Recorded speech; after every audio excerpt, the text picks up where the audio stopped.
Hi, friends.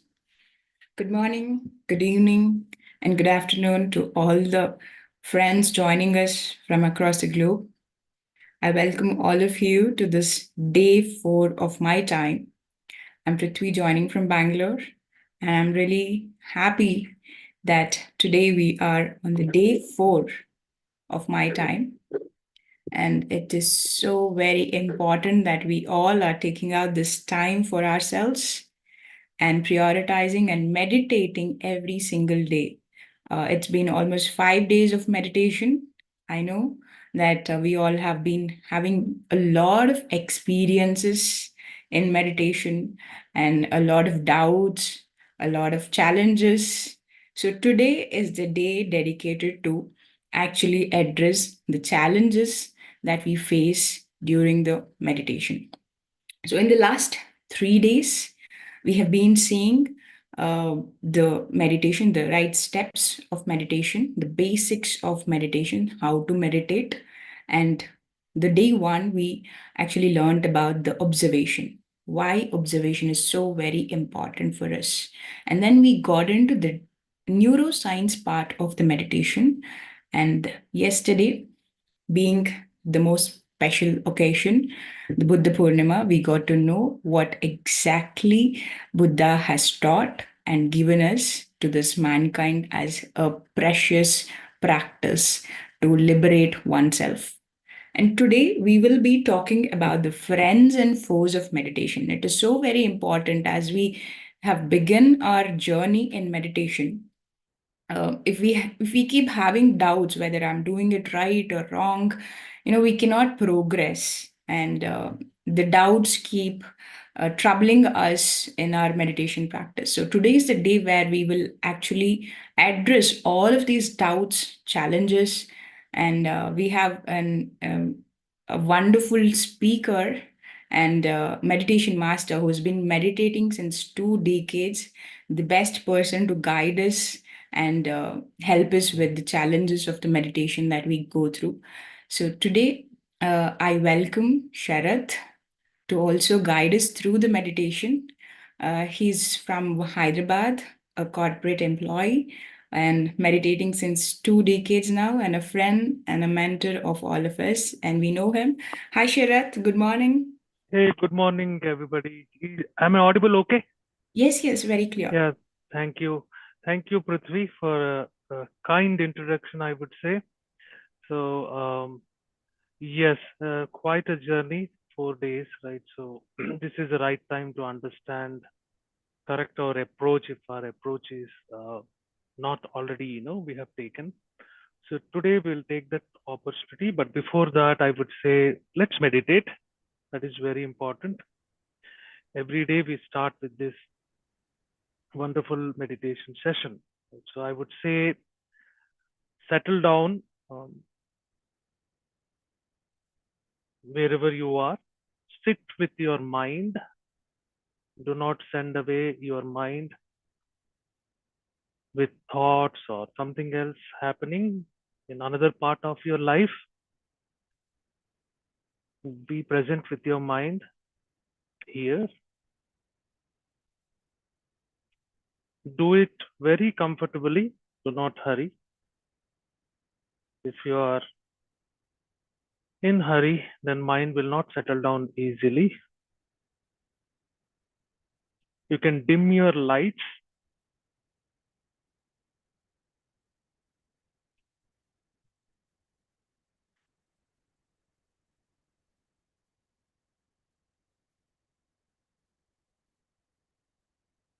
And I would request everyone, do not expect anything in meditation.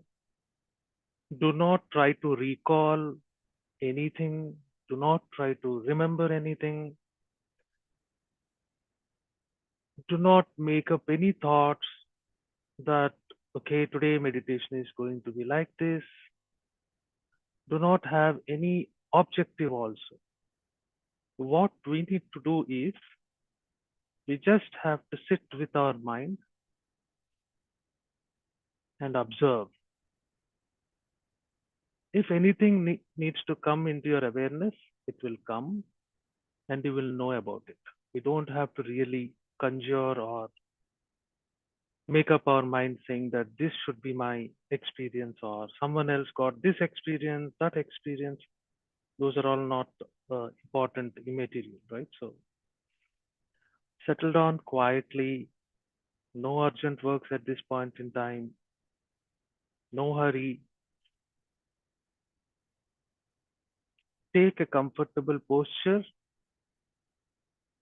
Your mind will be relaxed and comfortable when your body is relaxed and comfortable. So posture is key. So when you're sitting, take a posture which is very comfortable to you. Sit on the floor or on a chair. It is okay. You can cross your legs. Don't close your eyes yet. You can clasp your fingers like this. Loosen your shoulders a little bit. If you can sit, what you call, sit straight with your spine erect, that is okay. If you cannot, and if you feel comfortable leaning, you can do. Take 5 seconds time to settle down in the posture.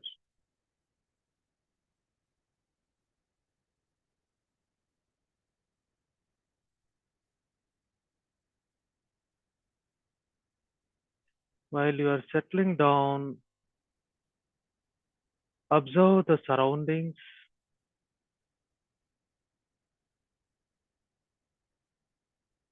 Observe your body. Don't close your eyes yet. There are several things which will come into your awareness. There could be background noise, the temperature of the room where you're sitting, sensations on your body, anything. When you sit calmly, they will come into your awareness. Let it come on its own.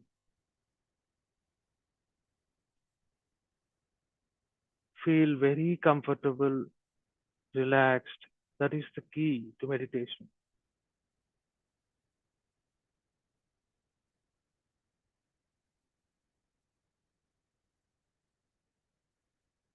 Now take 5 seconds time to collect yourself. Stun all those thoughts which are bothering you. They are not required here.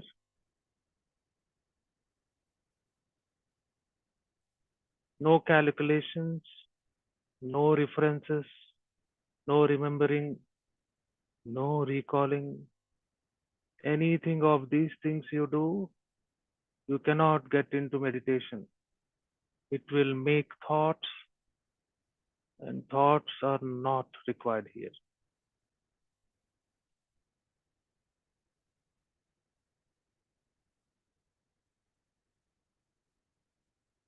Now slowly close your eyelids.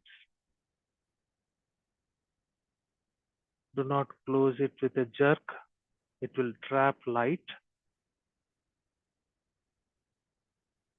Slowly close your eyes. This is a very important step for Anapanasati meditation. While you are closing your eyes, please put your gaze at the center of the eyebrows, in between the eyebrows.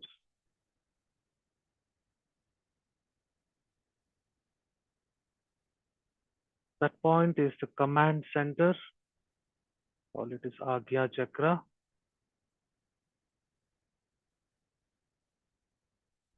Take 3 seconds time to set your gaze in between the eyebrows. Feel relaxed already. Feel comfortable.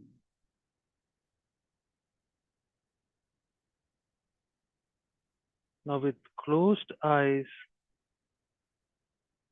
see what all are in your awareness. It can be anything.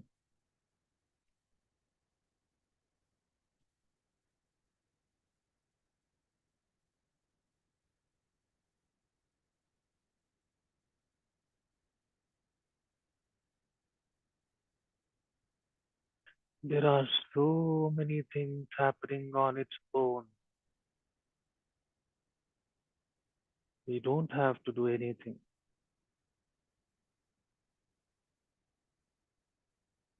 If you try to do anything, you will make thoughts. So we will not do anything. Let anything come to your awareness on your own.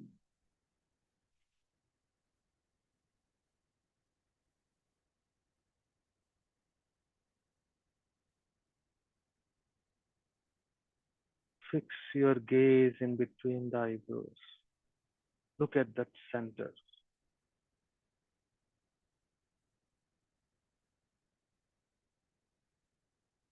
Now, a wonderful thing is happening already.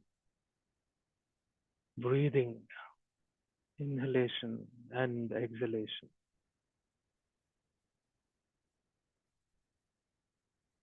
Let's settle down by observing your breath.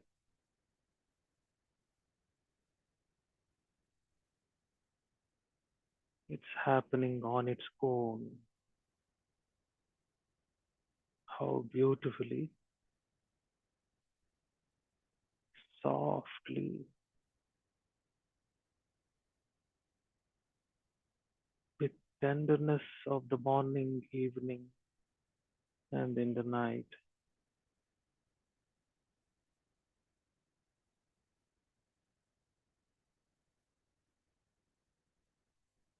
As you're observing, you exhale. Don't do anything. Wait for the inhalation to start on its own.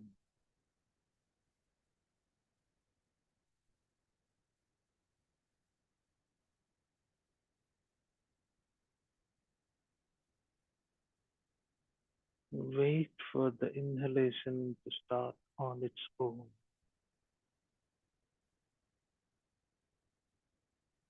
Don't do anything. Wait for the inhalation to start on its own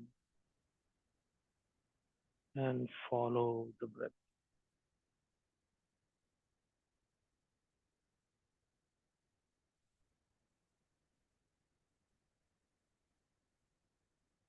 Every breath will relax your body and mind.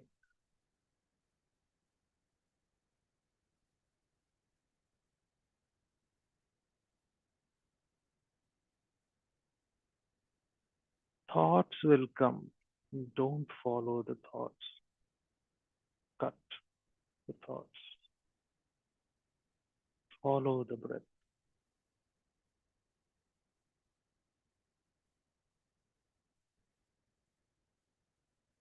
There will be a light background music which now will be played to keep you in this state.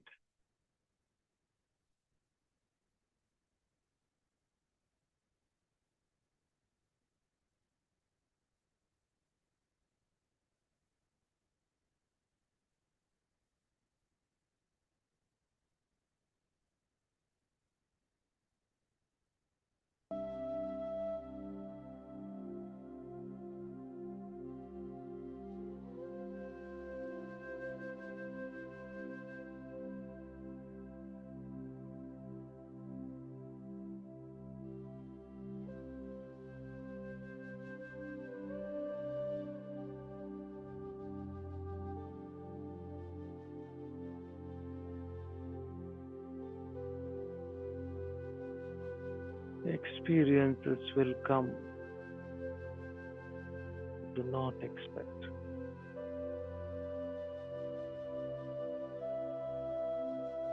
Just be there.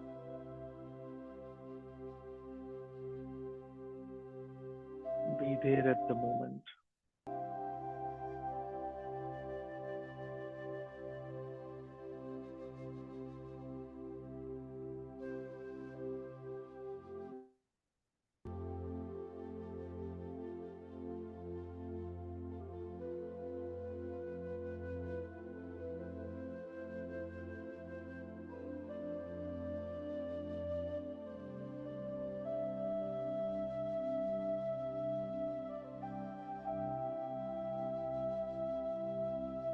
No visualization.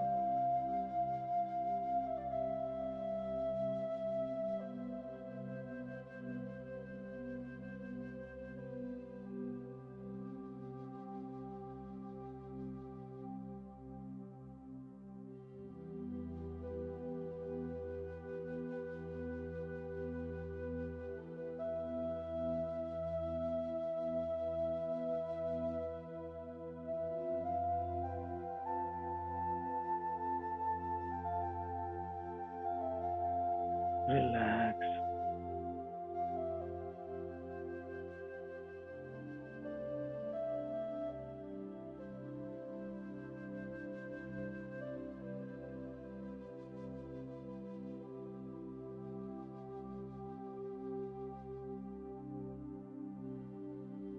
Do not be carried away by your thoughts.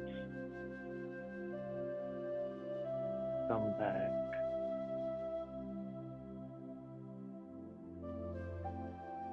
Come back to your breath.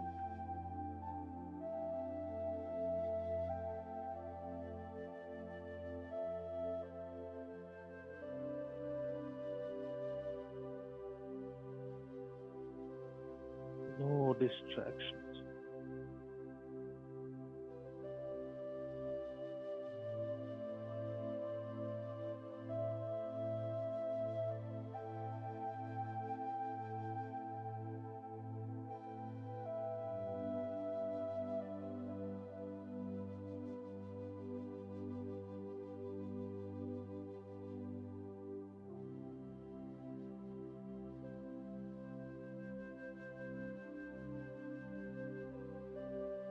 It is like as I speak, you will know. No designs, no expectations. Just be with your breath.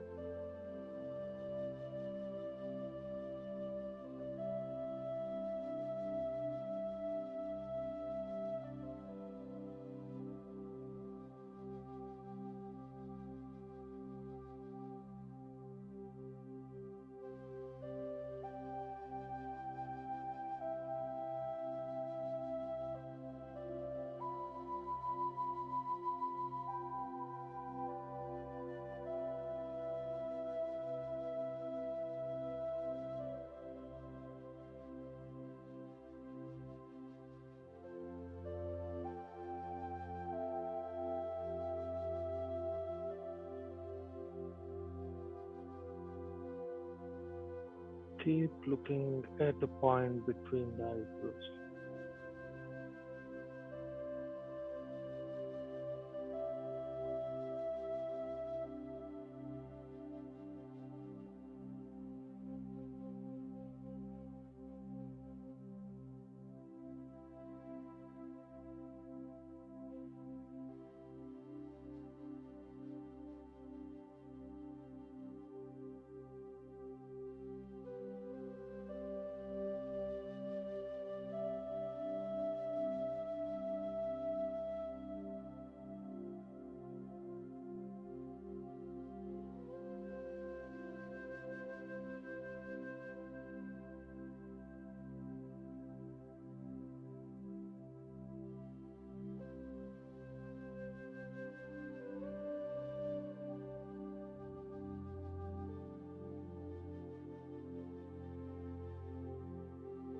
Many things will come into your awareness.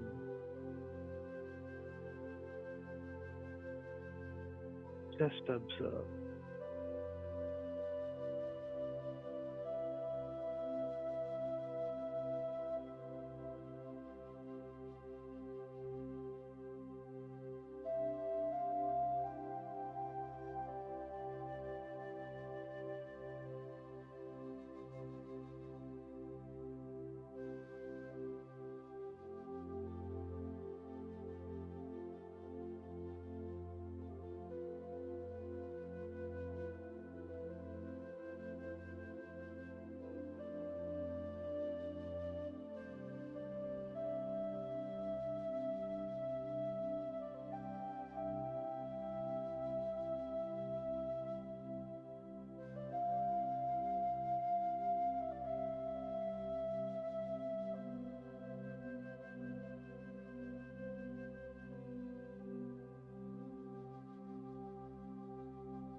background sounds will take you deep into meditation.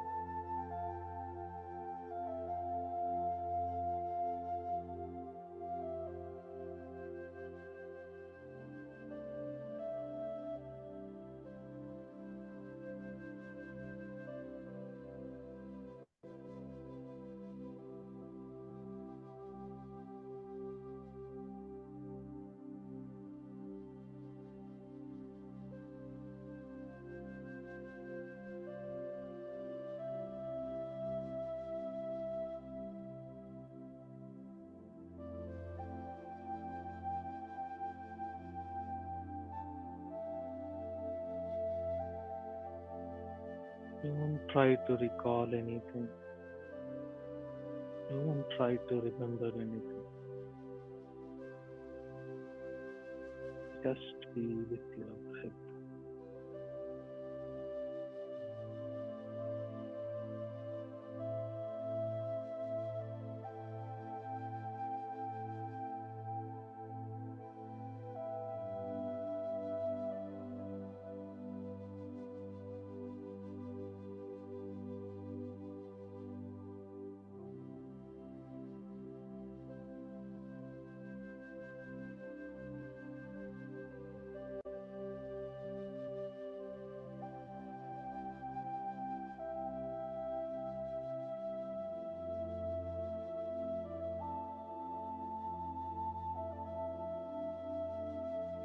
Be effortless.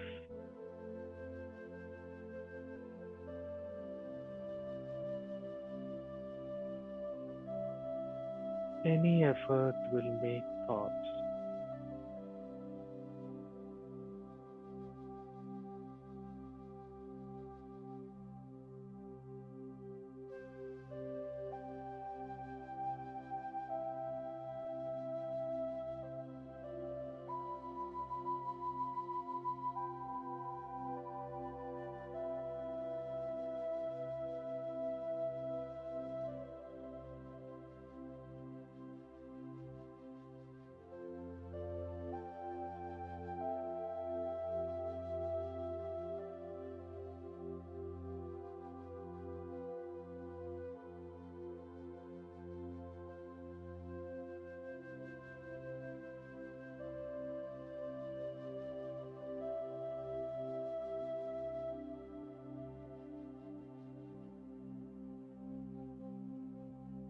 Relax.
No judgment, no analysis. Just flow with your breath. Relax.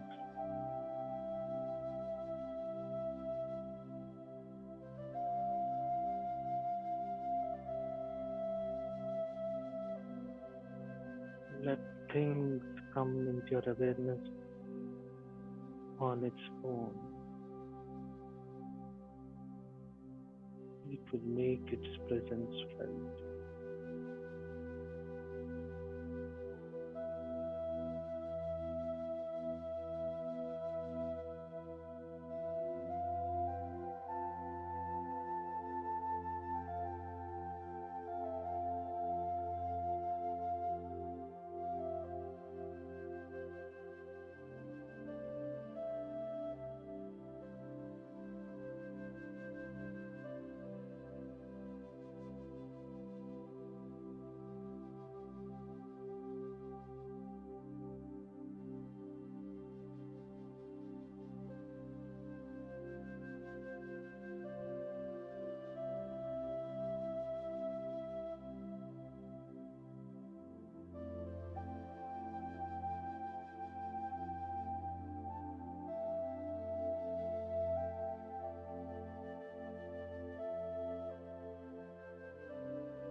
Let the cosmic energy flow through your body.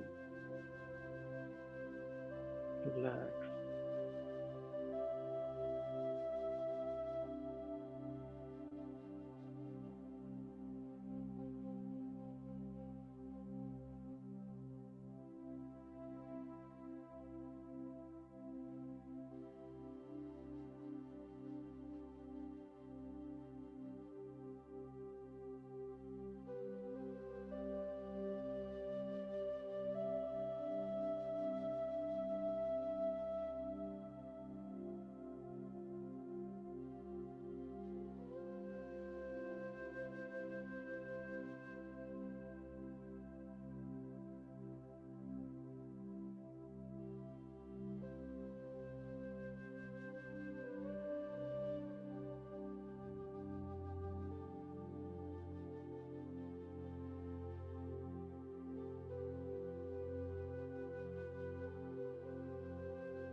Don't get lost in anything.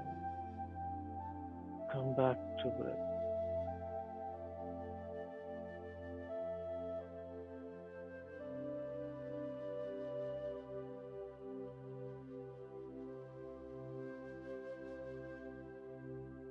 Enjoy the awareness.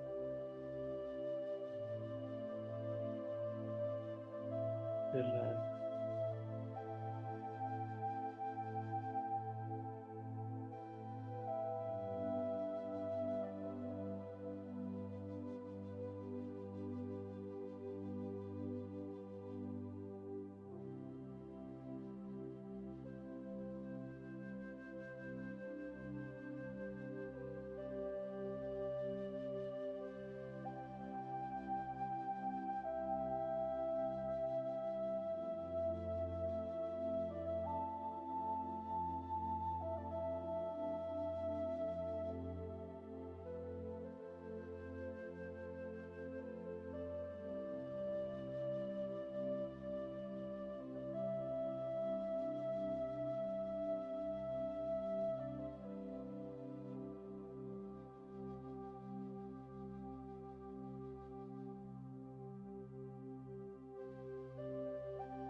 Last 5 minutes.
Last 3 minutes.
Last 1 minute.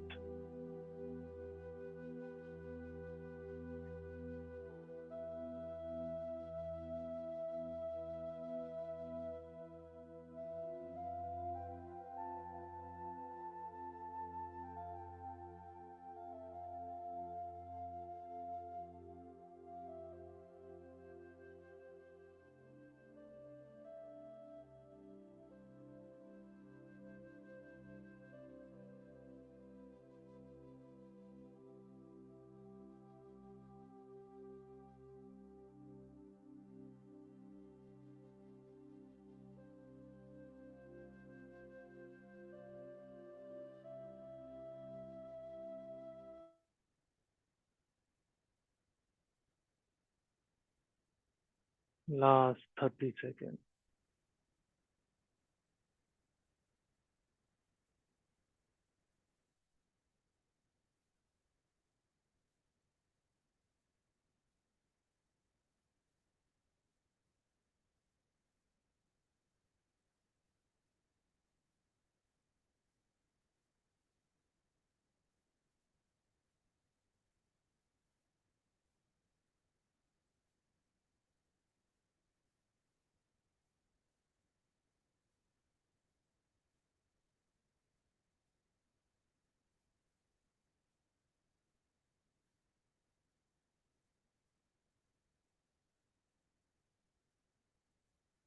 5 seconds.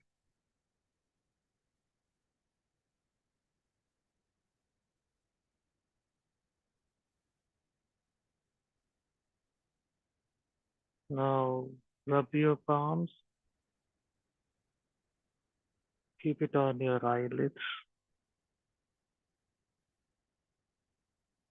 Slowly open your eyes.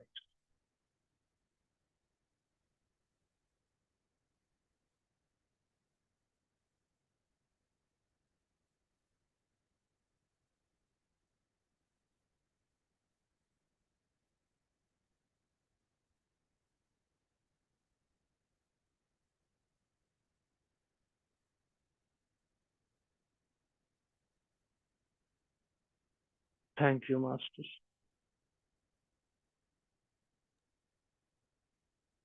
Over to you, Prithvi. Thank you so much, Sharat. That was indeed a very relaxing, and always your meditations are very deep, and the way you take us through the meditation, it actually takes us into the right state. Especially, the gathering ourselves in the initial part is so important, and you help us to sit with ourselves initially. Thank you so much, Sharat. Thank you. So, friends, today's topic is friends and foes of meditation. And Sharat will be taking us through all of the challenges that we initially have. And yesterday we saw that even Rajan sir highlighted what meditation is not, so that the right understanding of meditation gives us the right confidence to meditate without any doubts. So today we will be talking about the challenges. Um, being and we are joining from India, people joining from India, it's early in the morning, and a lot of people might feel sleepy, drowsy, and there might be a little laziness.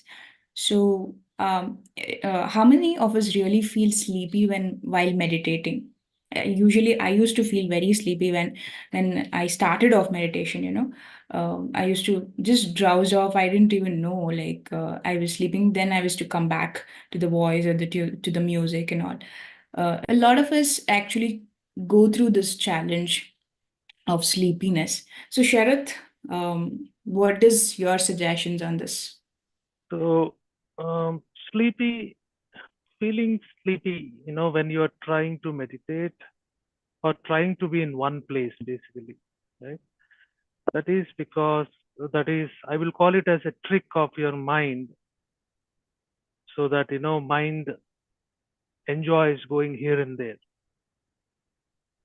So now what you're making your mind is be settled down in one place, focus in one place. So one of the initial obstacles, most of us, I'm not saying 100%, is sleepiness, right? We feel that we will relax, but if you are meditating before sleeping to get into a wonderful sleep, that is all right.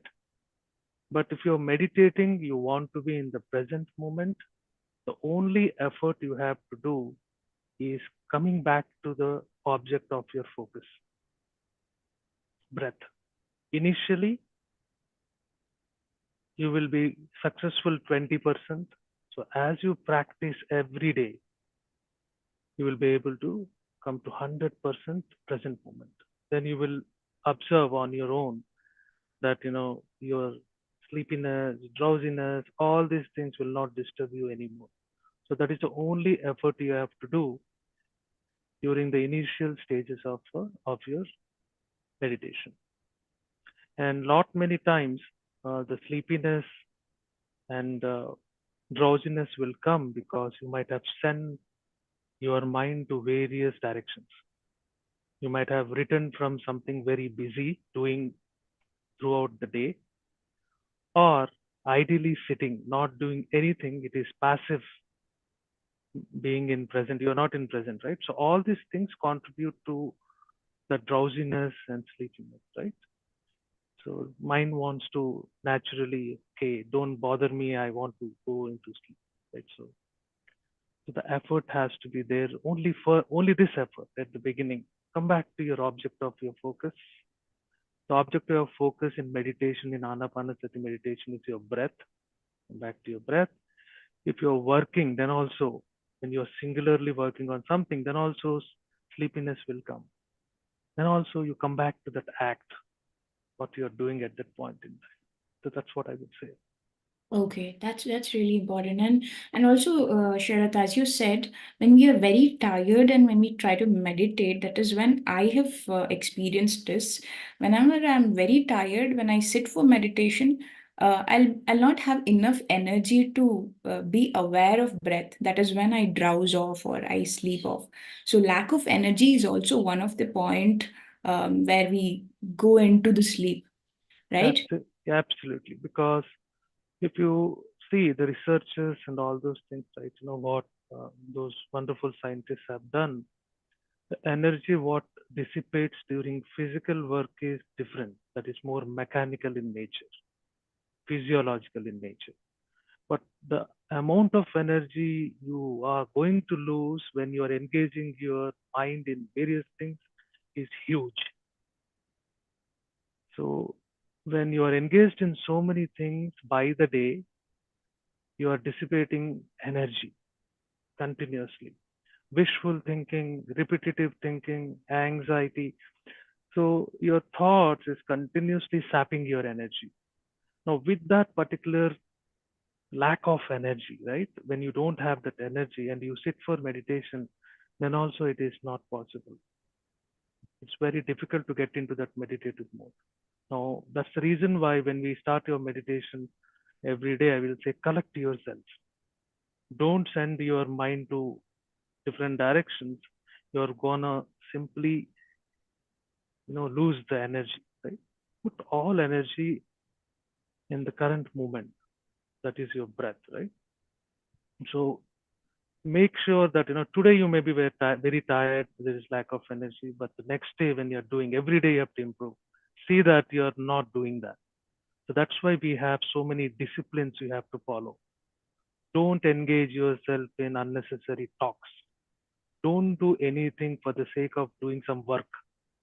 Right? Don't go anywhere if you don't have to go. There's no reason to go anywhere. Don't try to buy something or acquire something which you don't want to have. Don't get distracted by all these things. Have that practices, right? That's why these things are told every time. Because when you are engaged in those kinds of stuff unnecessarily, which is not required, then you will lose your energy. It will make thoughts. You will think about that. So Right. that is the key, right? So it Yes. needs to be a practice every day. Very true. Like conserving the energy and having those boundaries is so very important. And also, Sharat, according to the studies, the difference between sleep and meditation is whenever we sleep, our brain also starts going a little lower in the frequency. It starts getting into the alpha, theta. Theta is when we sleep, that frequency. In that sleep, we are totally unaware of what we are doing, right? And theta delta is the deepest sleep where we go into that non-REM sleep. On the day two, we were actually looking at all those things. And when we meditate, also, we dip into these alpha, theta, and delta, the sleepy states.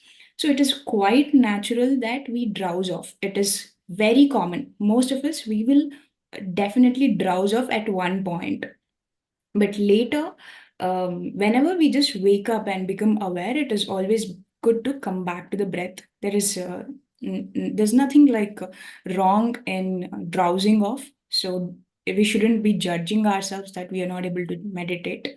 It's absolutely okay. We just have to come back to the breath, as you said.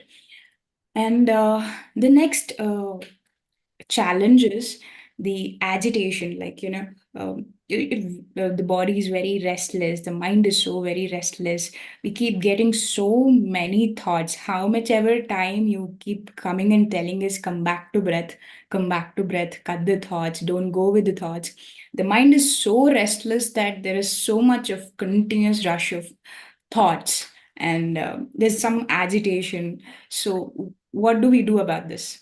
So I call that as anxiety. So you take this very meditation we do every day. So in many sessions I have taken, So the common thing is like, we sit in meditation with a lot of expectations. We already design what kind of experience we want to get in meditation, right? And we do all those things.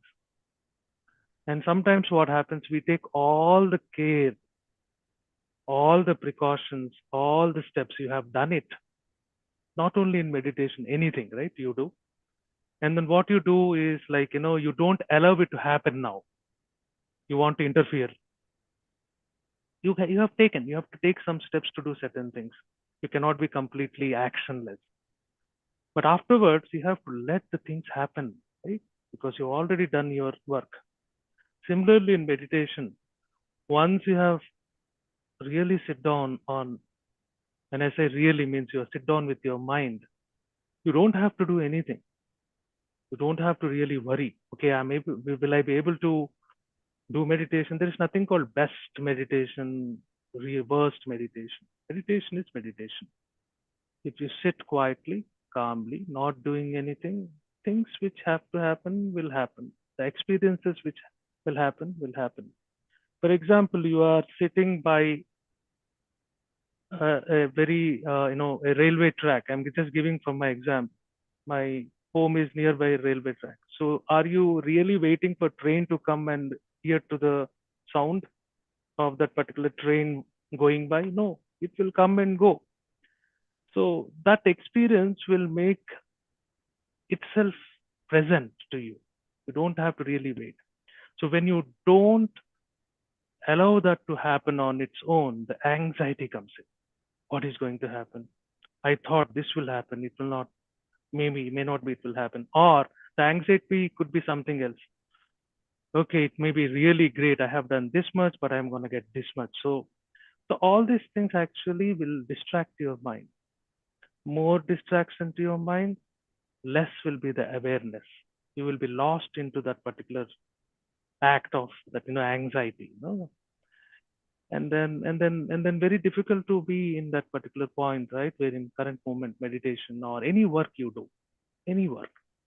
So best way to avoid anxiety is do all the things and then wait, let it happen, let it happen. Yes. You don't have to interfere. Get away from this psychology of interfering with what has to happen. It will happen on its own. You have taken all precautions, you have taken all steps. Right. And also, Sharat, throughout the day, we are in the activity, we are in the doing mode, right? We are in the thinking mode.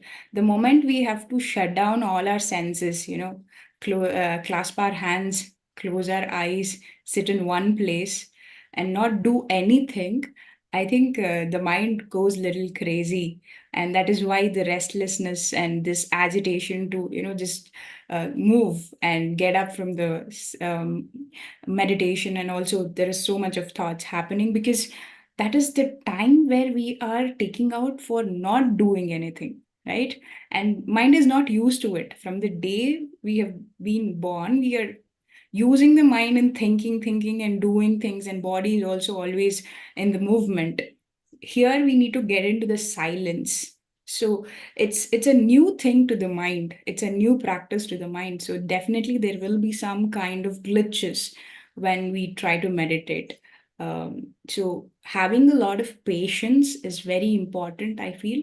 As a beginner, we have to be very patient and keep watching and not getting involved in the thoughts that comes. And whatever agitation is there, just we have to keep relaxing ourselves. The more we relax, the more we settle down. Yeah, so best anapanasati meditation is really excellent way of getting into meditative mode.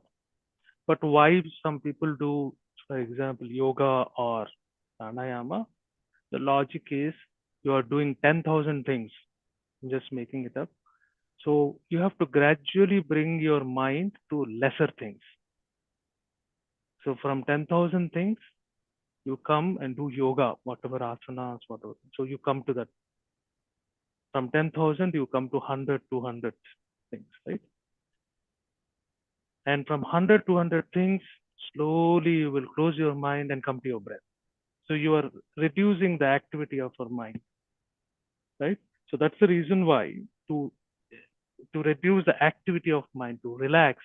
That's why these practices are there, right? Your yoga, your pranayama. There's no other major reason why we have to do that and then come into meditation.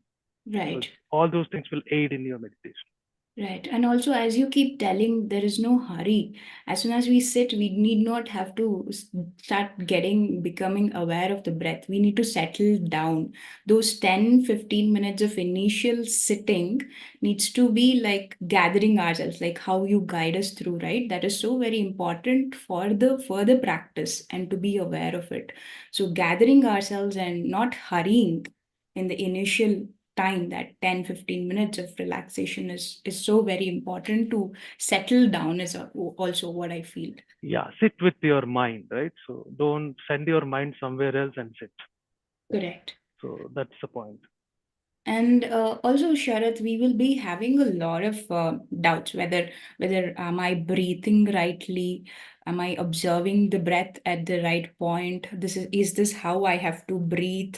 And sometimes the breath becomes so subtle that I don't feel the breath, and there are so many doubts coming up. So am I doing it rightly?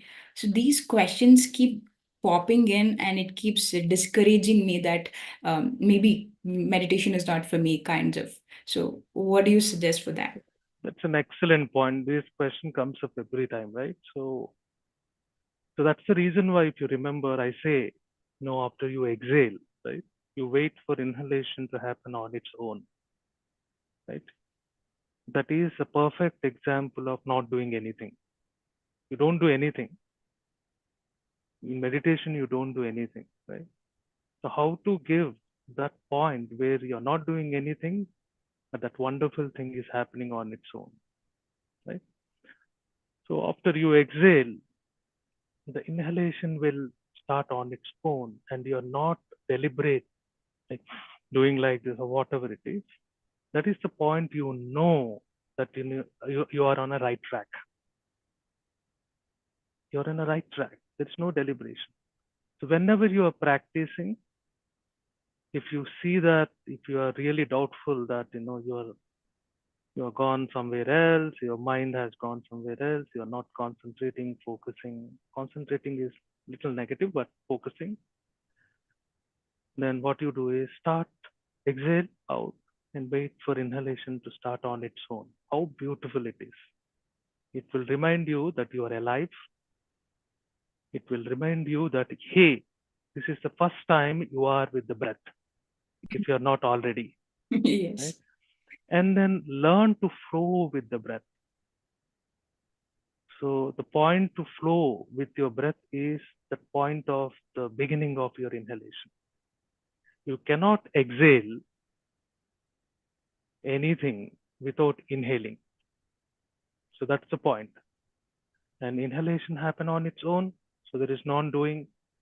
So that needs to be practiced. And rest all the things you have to just not even wait. Just be there.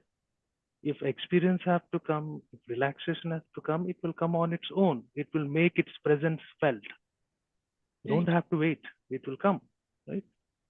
So don't think that I'm doing this. No, okay, something is happening. Other day I was talking in satsang. That fellow looked at something. Great lights have. No, no, not like that. If you start thinking like that, then it won't. That is wrong. That means you're going on a wrong path. Right. And Just take care of your breath. That's it. correct, correct. So very important. And also, Sharat, we keep highlighting this point that the breath is happening. You are not breathing, Yeah. right? So when we start observing the breath, we think that I am breathing. So I need to be breathing in this way and that way. But breath keeps happening. We need not do anything about it. And we just have to watch it, just like an observer, how we just watch a sunset just going down. We don't do anything about it, right? We just watch it. So, however the breath is, we need to just keep watching it and not think that I am breathing. The breath is happening, just like how you pointed out. Everything happens. You just have to be there and watch it. Excellent, excellent point. Once you say I am breathing, you're interfering again. right? And the interference will make thoughts again. When you are fully thoughtful, like so many thoughts coming in, meditation won't happen. So get away from this thought of I am breathing. You are, the breathing is happening on its own. The spirit is breathing through you, right? It has the sole right to withdraw the breath or put you into the breathing cycle. So you don't breathe actually. Excellent point, Prithvi. Thank you. Yes, yes. And also share the doubts, as in, like, we should have clarity on what the technique is and what should not be done. Like, we always keep saying no chanting, no visualization, and no thinking of any deities or lights or anything. And we just observe. We do nothing. We are getting into the non-doing process. So having clarity about the technique is very important to be clear on the practice, so that we don't have these doubts. And also, if there is any kind of discouragements, it is always good to share our experiences in these kinds of platforms. And if you have any kinds of doubt, if we share, if one person shares, a lot of many people might relate to those experience. A lot of times, I feel that only I am going through this challenge, only I am facing this. But when we share it on a platform like this and with the friends who are also meditating, we get to know that everybody are facing this problem. It's not just me, and it's a quite common thing, and we can always go through it, like get out of it, and we can face it. So I think sharing the experience of our meditation is also very important to get the clarity on the techniques. That is the only purpose of sharing experience. So to be very clear, we don't want to share the experiences to say that I am the best or you are the best, or making someone else, bigger than you, or you becoming bigger, right? It is not like that. Sharing experience is to help each other to progress in this path of meditation. And you are rightly said, Anapanasati is the best technique. Anybody can do, anytime you can do. There are other techniques, they are also very good, but it needs certain bodily capability, mental capability to really, get into meditation. But you don't have to do it because you can do it, but you don't have to do it. Anapanasati, such a wonderful technique, a master Buddha, right, has given us.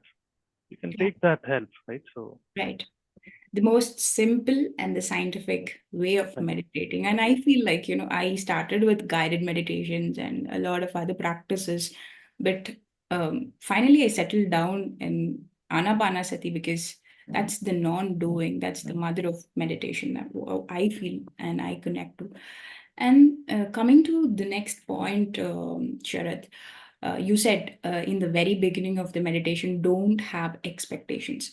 So most of the times we have some cravings towards, like, I somebody experienced a very bliss in their meditation. They felt very calm, and someone has healed their illnesses, and someone has is seeing some angels, some lights and all.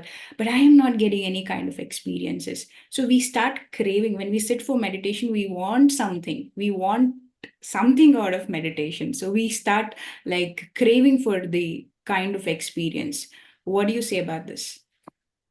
Oh, this is very common thing. So there are in many sessions, I keep hearing that, okay, I'm meditating so that my child will get A plus in examination, right? And something else, right? I want to be successful today in this project, right? All those people who are working in, in a corporate world, right? So you meditate for so many reasons, right? I would say you are limiting yourself. You don't have to, and more less you will be stuck there. You will not go beyond it, and you will not really reap the benefits of meditation. So you should not be craving for those kinds of things. Craving is nothing but, you want to do it again and again. Something is keeping you on. You are not detached to it. So coming while you're practicing meditation, that's why I keep saying that, hey, don't recall anything. Don't try to remember anything. In True. meditation, you should not do those things. Things will happen on its own, right? That way you can get rid of your craving. You don't have to recall anything. You just have to sit. Nothing. Let go. If anything has to come to you, it will come to you. So we don't have to, right? That craving should go away. We should not sit with that particular thought, right? I know Sankalpa, but I will tell you the technique is when you are about to start your meditation, you're not getting into. You don't do meditation actually, you get into meditation, right? True. Before you get into that meditation, just beginning, you can have an intent, Sankalpa. Intent is not craving or expectation. Intent is you are creating that mood that this is where I want to be. And afterwards, let go. You can do all that, right? But after you have given your intention, don't repeat that, right? In your meditation, you have to let go. You have declared to the cosmos, let's say that, no, this is my intent.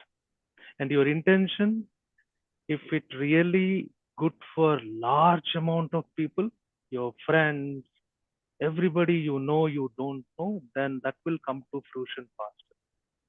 But if your intention is more egocentric, it will take a lot of time because it is interfering with many other people. So those Right. things will not come into fruition. So this is how it should be. It is not that you should not sit with an intention. You should, but that should be kept in mind. True, so true. And yesterday we talked about the attachment. Having an intent is fine, but getting attached to the intent is the problem, right? And also, I feel we should not come with any kind of belief or non-belief towards the practice. We should be having an open mind just to experience. Whatever happens is to experience. Any kind of belief is again leading to a placebo, what we call it in the scientific thing. Like, we think that a medicine is going to help me, and it will definitely have a positive impact. And if we think that meditating will help me in relaxing or healing something, it will have an impact. But getting into that expectation mode and not seeing result might discourage us, or it might be taking its own process. We are not aware of what is happening. So it is very important not to have any kind of belief or non-belief, right? Yeah, absolutely. So you don't walk into the street thinking that a tree will fall on you or you're gonna see something really. You don't have to do it, right? What you do when you're walking on a street, you just walk. Whatever experience have to come, it will come. After you take steps for precautions, whatever it is, right? You just walk. If anything has to come, it will come. Don't wait for it. Don't expect for it. Moment you do that, what happens is your mind will make thoughts, right? And you will be attached to that particular thing, whatever you're thinking. So you don't have to. So when you're sitting for meditation, no expectation. Don't come with belief. Why anybody wants to limit themselves to only that single idea? You only want to get that experience only. How it is really foolishness, right? Or is it pity, right? Don't do that True. because there are so much of experiences, right? You have to go through. Don't wait for it. Just be in that process. The experiences will come. If it comes, you will know. If I turn off the volume, you will know that volume has come up, right? Are you waiting for that? No, not like that. So that should be the attitude. So moment you design, okay, today it should be very outside. It should be not so hot, cool. You are limiting yourself. Maybe it will be much more pleasant than that, right? So your condition don't. That is known as conditioning. That's what's happening from our childhood. We keep conditioning. Hey, you are a good boy. You should behave in such a way, right? Before anything happening, the condition is happening. Why you want to condition? Don't get attached to yourself. Don't create limits. Not required. Yes, yes. And also, the reason why meditation attracted me was the health benefits. It said that a lot of research said that meditating will help us heal the body, and it has a lot of impact on the body for repairing mechanisms and all. And that actually attracted me into the meditation practice. But later, after getting into the real meditation, I understood that was just a byproduct of meditation. It was not the actual benefit of meditation. It's beyond it. And having that one expectation, I was limiting myself from other experiences. That's an excellent point. So we have something called medulla oblongata here, right? So when you are, which is in your brain, right? This above the stem here, right? So when you are into activity, right? Lot of activity, your mind is also applied. So this medulla oblongata relays the energy, whatever you have stored up. Maybe you have stored up because you had a nice sleep, right? You have stored up. Then it gets dissipated there in that activity, right? But when you meditate, you are not doing anything, right? When you're not doing anything, then this will be engaged in sending the energy where it needs healing. Right. It could be any organ, right? It could be anything. So all the time you are engaged in something, so you are really sapping the energy. Your energy is put into something else.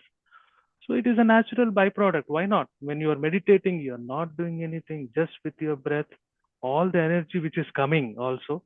Because when you are not engaged, your medulla oblongata, which is connected with your gland, pituitary gland, and to your Agya chakra, what happens is you will start getting more energy. It will open up more cosmic energy will come into your body, and more energy will be stored up. And when you're not doing anything, what happens? That energy goes to that part of your body. The mind is connected to your body, right? Through brain. Right. Then what happens? It will go to that part of your body which is sick, and it heals. That's how healing takes place, right? Some people it will happen more, some people it will happen instantly, some people will happen little slowly, but surely, right? It is because your level of engagement, your level of those talks, unnecessary things will stop you from healing. And you are rightly said, healing is a byproduct of meditation. You don't have to wait, it will happen even if you don't like. Right, right. Very true.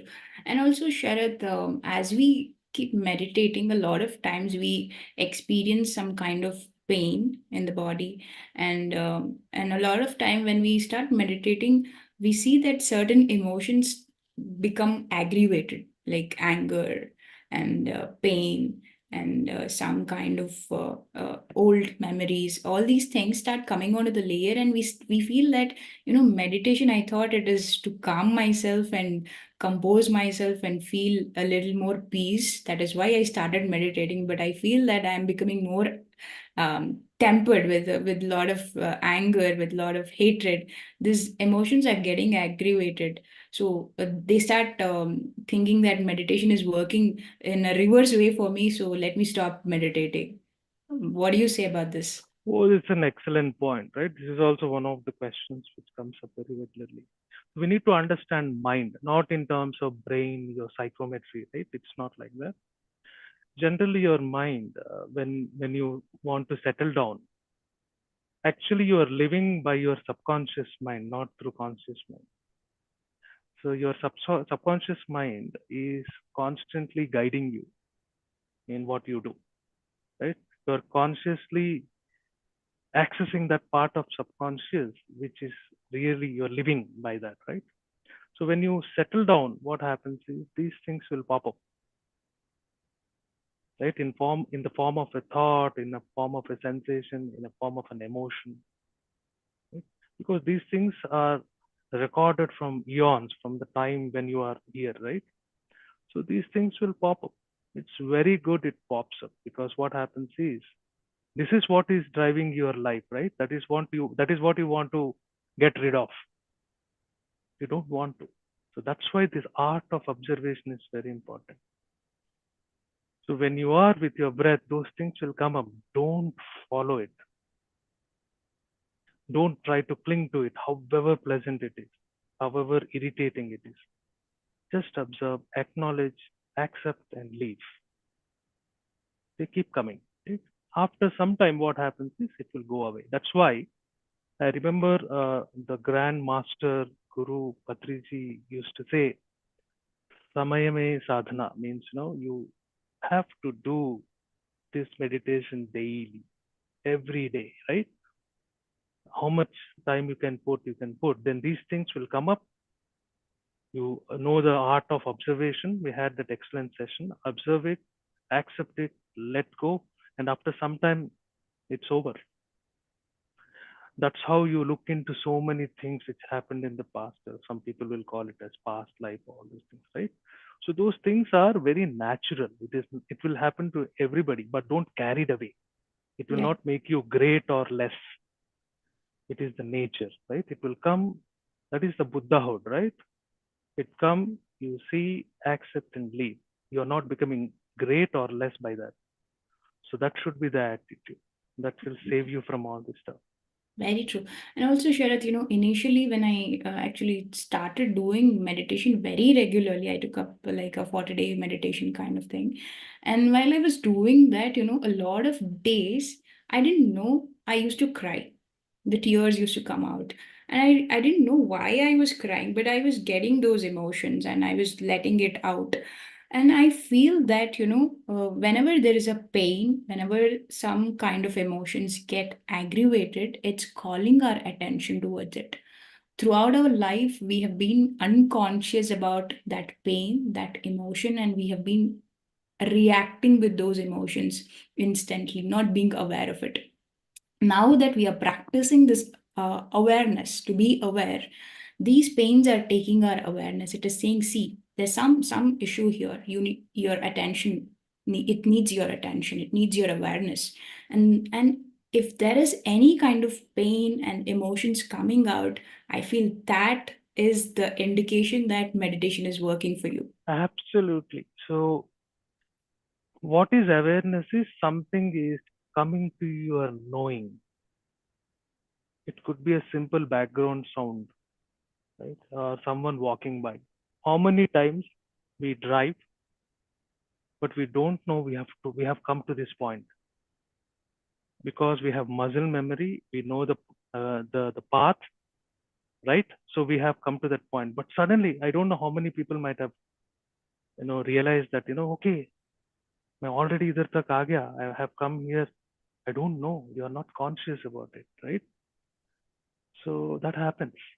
Right? You're not conscious about it. So if many things will come into your awareness, now whether to act or not, it is up to you. It come to your awareness. If it comes to your awareness, if you want feeling like crying, you will cry. No, I just want to observe and smile at it, you will smile, right? No, okay, this came into my awareness, but I have to act so that it will be beneficial to others, then you will act. But first the things should come into your awareness because that is what is running your life. Remember, anything which is coming into your awareness, and if you are meditating daily, you will be very clear. That's why people say meditation brings clarity. True. Whatever you said you are not conscious about will come into your awareness because that is running your life. This life, let's not get into why it is, right? But that it is.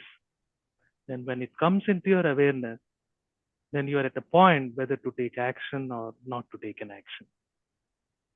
You are not coming to that point at all. You are in autopilot mode. You are reacting because of. So meditation helps bring that clarity. The awareness, just like how a background sound comes into your awareness suddenly because you're paying attention now. What do you do about it? Either you shut down that background sound, otherwise you will keep it on, Right. or you will bring up the volume. I don't know. I'm just making it. So you have to come to that point, and that's what meditation brings you to that point. True. It brings so many things into your awareness. When you have absolute awareness, then you will have control of the situation. If you are not aware of anything which you have to know about it, you are not in your control. That means it will take you over, right? It may be emotion, it could be anything, aggression.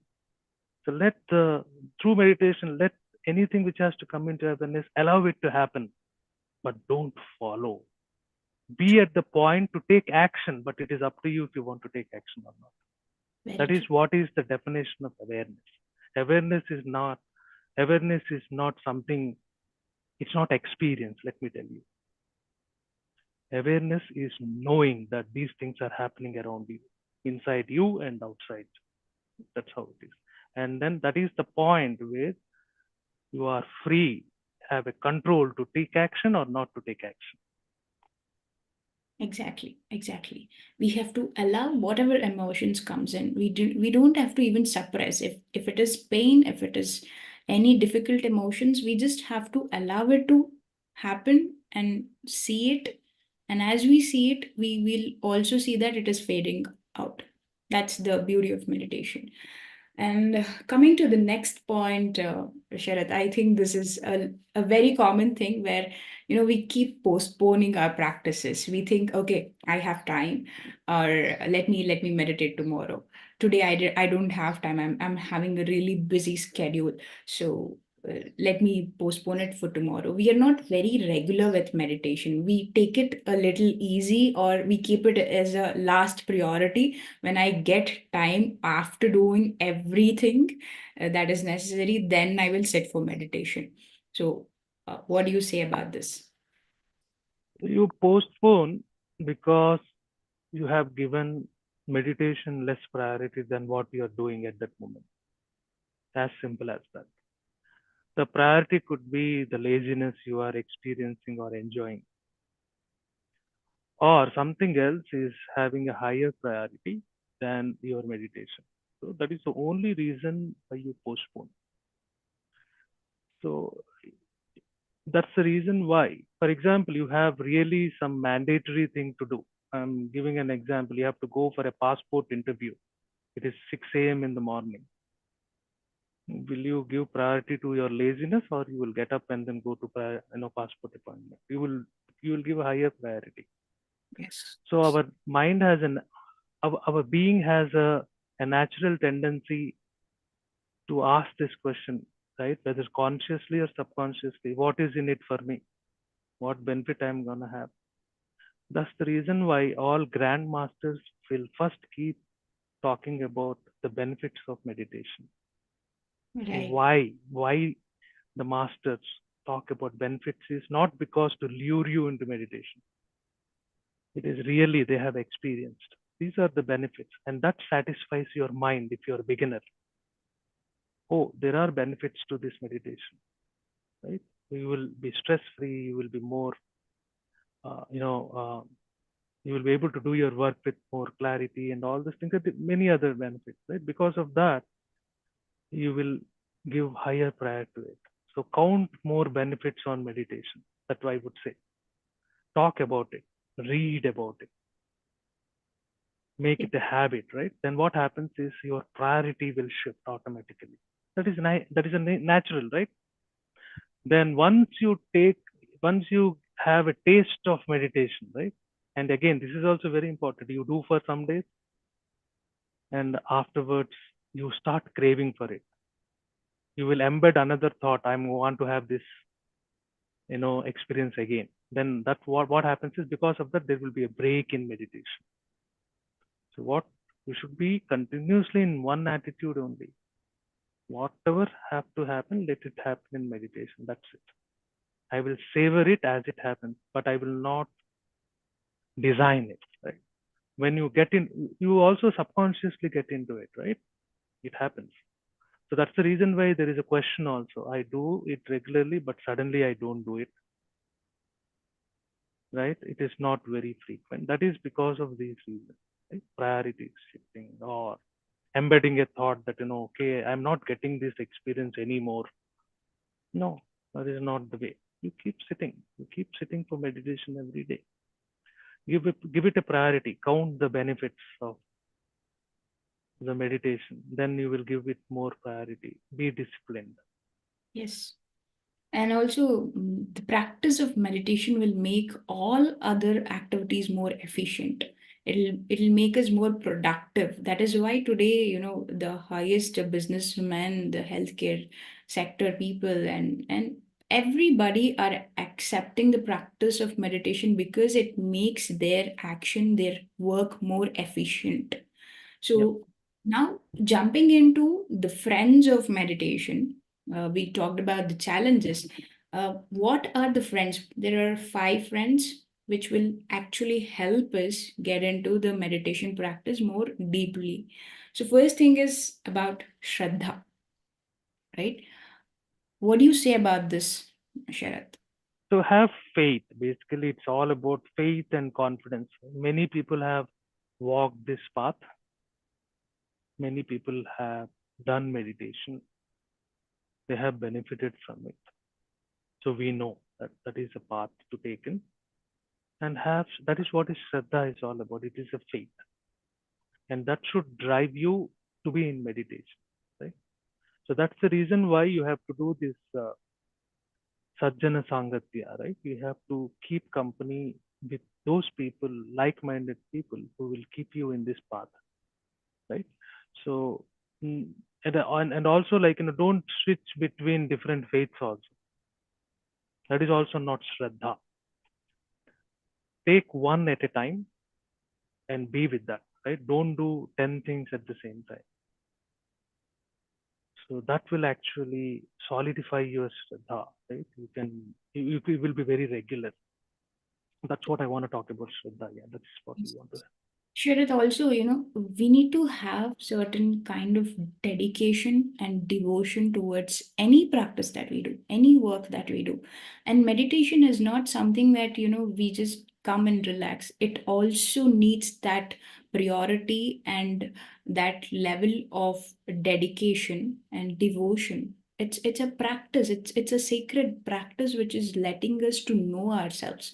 So, having that Shraddha, it's not the blind belief about the practice, but the openness, the awareness that we carry, and the devotion, the persistence needs to be given to it, and we need to be responsible about knowing ourselves. So it needs a kind of devotion. That is why Shraddha plays so very important. Yeah, Whenever we correct. sit for the practice, we need to sit with a lot of gratitude and a lot of responsibility for the practice of meditation. It's not just like, you're just chilling out and binge watching your Netflix. It's not like that, right?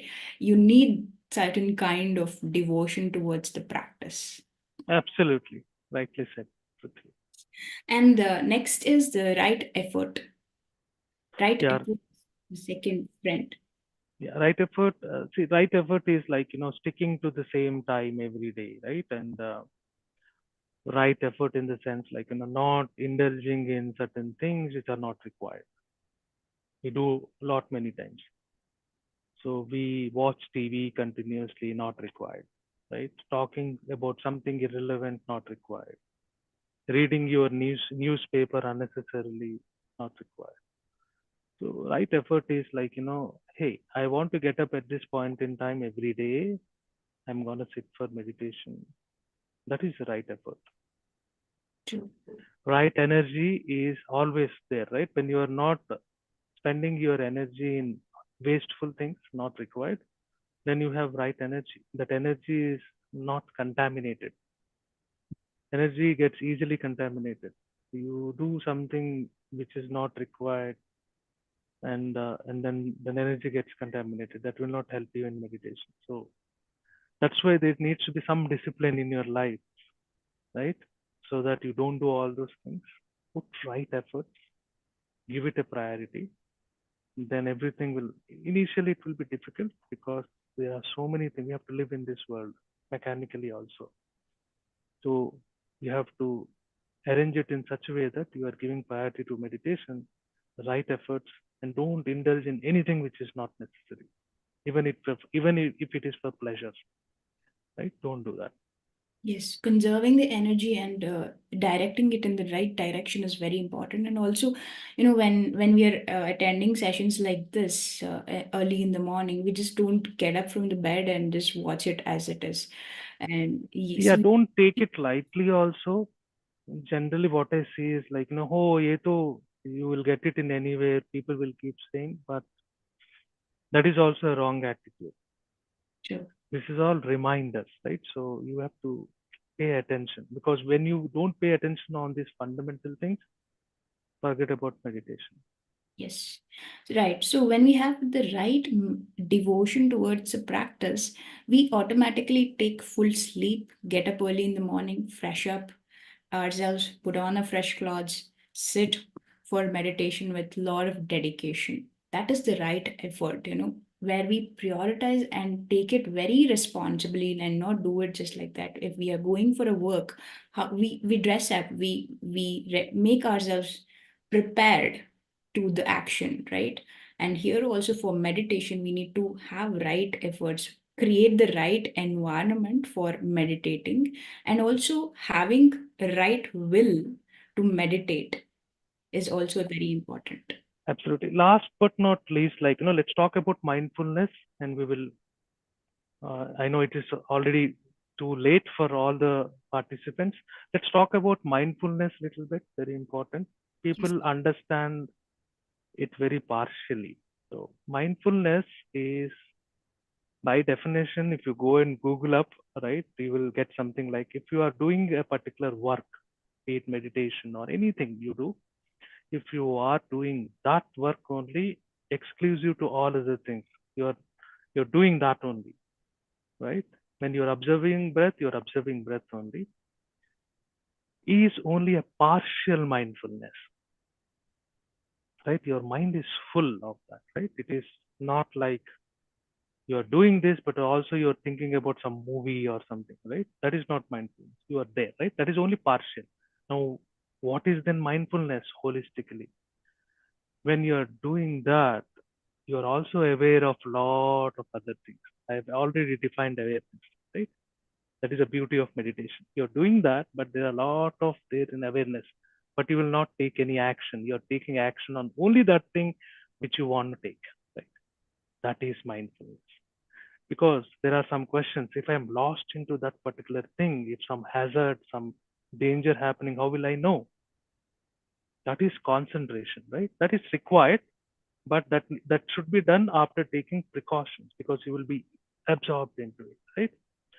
But mindfulness is, you are doing what you're doing, you're taking action, because that thing was in awareness. Now you have shifted your focus, you're doing it. Your mindfulness began there. But you also have awareness that there are other things are also happening. Only difference is you're not taking action on them. Otherwise, your mindfulness will not work. That is what is mindfulness, right? So people get carried away, right, into that. That is also not mindfulness. This is a mindfulness is an appropriate usage of your awareness. That is the right definition. Correct, correct. And also, every time we are lost in the thought, we have to be coming back to breath. That is also an effort, and making a point that we are mindful about the breath that is happening at this moment. Yeah. Along with all other things which are happening. That way you are safe. And at the same time, you are, yeah, someone has put as mindfulness is inclusiveness. Correct. Right? That is where you include everything, but you will take action only on those things which you want to. That True. is what is. That is how, people. Many people say, "Hey, you have to be meditative in whatever you are doing." How it is possible when you are observing only that? But as you practice, many things comes into awareness, and you will know it on your own. It will be your own experience that you Right. will be able to do it easily. That is the beauty of this entire process. You will know about everything. Look at Lord Krishna movies, right? He will be doing something here, but he's also aware of all the things. It is True. happening. How it is possible? Do meditation daily. You will come to know. Yes. That is only way. There is no lab to prove that this is happening. Right? Get into meditation every day. Do it. Then see this magic happening automatically. Both when you are doing meditating and after meditating. You will carry that attitude. You will carry that meditativeness into everything you do. That is the play with awareness. Understand awareness properly. Understand mindfulness properly. Thank Wonderful. you. Thank you. Thank you for giving so much of clarity on what mindfulness actually is, Sharath. And also bringing our mind to one point of breath, that concentration, one point of from hundred and thousands of things, we are bringing it to one pointedness. And then we observe the breath. That is also very important. And also, as we move on, having the right wisdom about the practice. Yesterday, we talked about. Um, not going with the craving or aversion towards pleasant or unpleasant, but being in that neutrality is so very important. Neutrally, equanimously watching what is happening and being in that observation mode is the key for the right practice and to progress in the meditation. Absolutely. You should observe. If you're not observing, you are getting into so many things happening until you are lost into it, gone. So you will be in that only. All right. That's the reason why observation should be there. Wonderful. So, Sharat, we will be actually jotting these points and sharing it in the WhatsApp group so people can just look into it. And we will now open the platform to the participants, to our friends, if they have any kinds of challenges and doubts about the practice. Please feel free to ask. You can raise your hands, put the questions in the chat, and clear your doubts. We have actually talked about most of the challenges commonly that we go through, but if there is anything that you are facing personally and having doubts about, please feel free to share it and clear the doubts here. And also, you can share your experience, which will help us understand what is the process that is happening with you. And it will help all others also to know, like, we are also on the same page. Yeah. So there are certain things like I see in the chat: focus, concentration. See, focus is only that act where many things are into your awareness. That's what I guide when I guide you into meditation. I say observe, see whatever is coming into awareness. So you know whatever you can be in awareness. Then I will say focus means you are bringing your attention to that. It is not concentration. From so many things, you are coming to breath. That's it. Now concentration is, now you have set your focus here. It's just like your camera, as simple as that. In front of you, you have a big scene. What you do, you focus to that particular tree on that particular, right? That is focus. Now concentration is, now once, without focus, there is no concentration. One pointedness is concentration. That means you are looking at a tree, you are looking at tree only. It happens only after focus. That means after many things you have come to one is focus. Now only doing that one thing or looking at one thing is concentration. So you One. have to understand it very well. We actually confuse between focus and concentration. If you don't understand focus and concentration, it is very difficult to understand what is awareness. Exactly. Yes. So, Sharath, we have a raised hand by Manoj. Hi, Manoj, you can unmute and Hello. Hi, Prithvi. Hi, Sharat. Thank you Right. very much for the wonderful session. So I have one question here, right? So how do we track progress in meditation? I mean, what would be those few trigger points which will let us know that, we are in the right path? Because I mean, when we are in some path, when we see few positive changes happening around us, we know that, yes, we are moving in the right path. But what would be those trigger points which will really motivate us to, continue this meditation? Meditation. So what would If be those trigger points? Excellent question, Manoj. Uh, when you're when you're meditating really sincerely, regularly, every day, the natural thing what you see is you're becoming more happier and enjoying every moment, right? It is not about if I'm meditating, I'm able to buy, Creta car, or I am able to close a deal. That is not the result there. The immediate progress, what you're gonna see is, are you feeling so relaxed about everything? Are you really happy in every situation? Are you really able to take anything which is coming? Are you really becoming kind to everyone? Are you really bringing in that humility? You can feel that humility. If these things are happening, then that means you are doing your meditation properly, right way. But instead of that, it is like, okay, because of meditation, this material thing is happening very well. That material thing is happening. Maybe you are going on a right path, but not completely. Because once you're happy, once you're joyful, other things are byproducts. It happens. When you're happy, you will do right things. When you do right things, then right things will happen. As simple as that. Very true, very true. And also, the more natural we become, that's an indication that the meditation is working for us. Absolutely. That's what I say, right? Moment you say that because of this meditation, oh, my work is happening really well. I am able to do something. Someday it will stop because of some reason. Because you are not alone in that work in your corporate office. Somebody else will do something else, right? Then you will be again lost. So that's why external things should not be taken as a measure for your progress. Remember, please keep this in mind. External things should not be the indicator of your progress. That is never. That is only a byproduct. Only the internal thing, which is, are you feeling happy? Are you being kind to others? Are you happy? Are you joyful? Are you able to accept anything? You are not being aggressive. You are not being. If these things are happening more and more, you are on a right track. All other experiences will happen on its own. No expectations. So don't look out for progress, please. Don't look out. Yes, that is such an important message. Thank you so much, Sharat. Sharat, we have Rajan sir also. Hello, Rajan sir. Good morning, sir. Good morning, sir. Good morning, good morning. So it was so nice hearing both of you speak, and I think Prithvi raised very apt questions today during this program with Sharat. I was really impressed with Sharat when he gave answers about, especially about Sankalpa and about how you should take your life and what are your expectations. Similarly, about focus.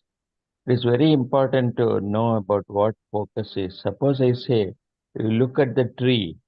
I don't know whether you remember in Mahabharata, I think there is a case where Arjuna was asked to see along with so many, all his other brothers.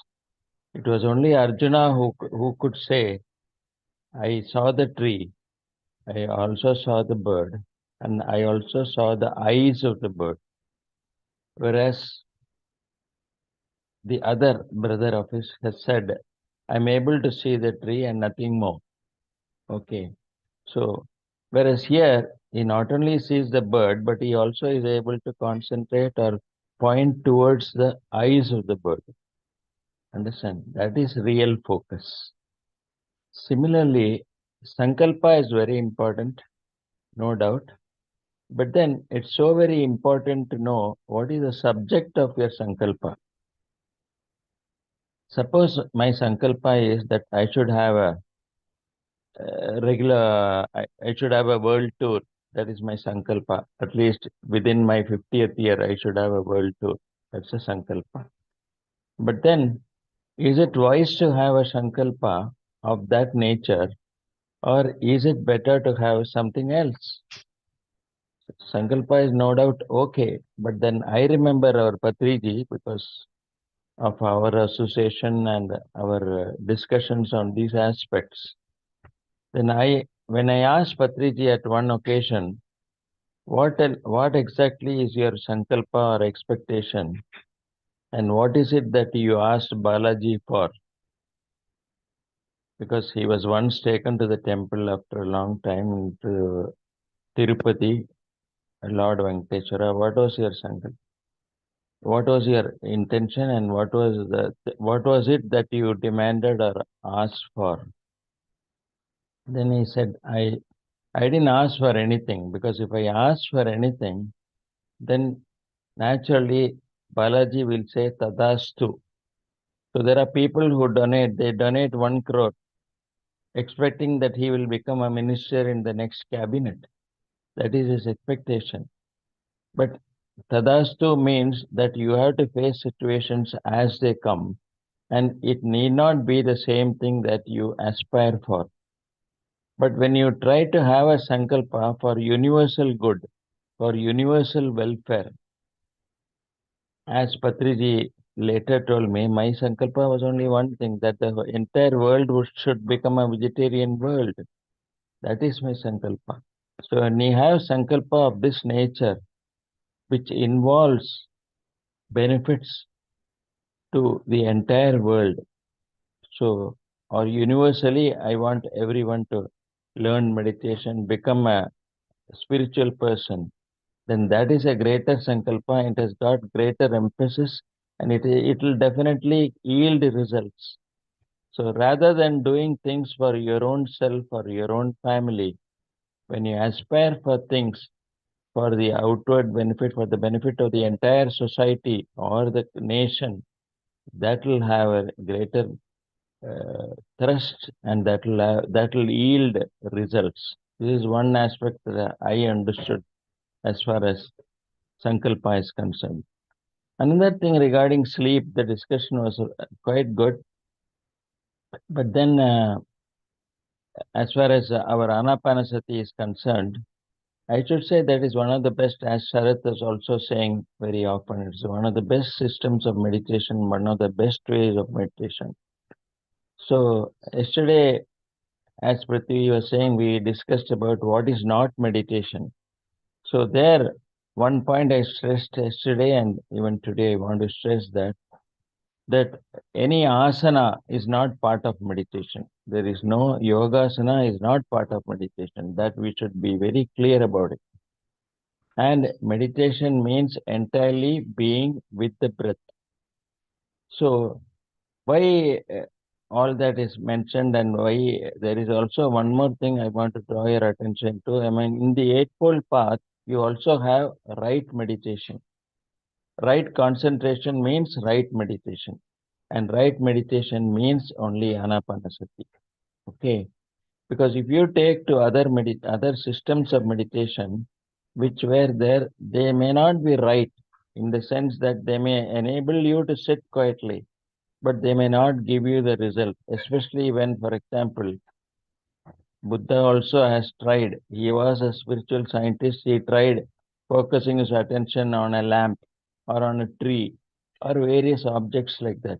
But that will not give you the desired results, because unless you remain concentrating on your breath, you have to only observe your breath. There is no, even there is no concentration. You have to only observe, a silent observer.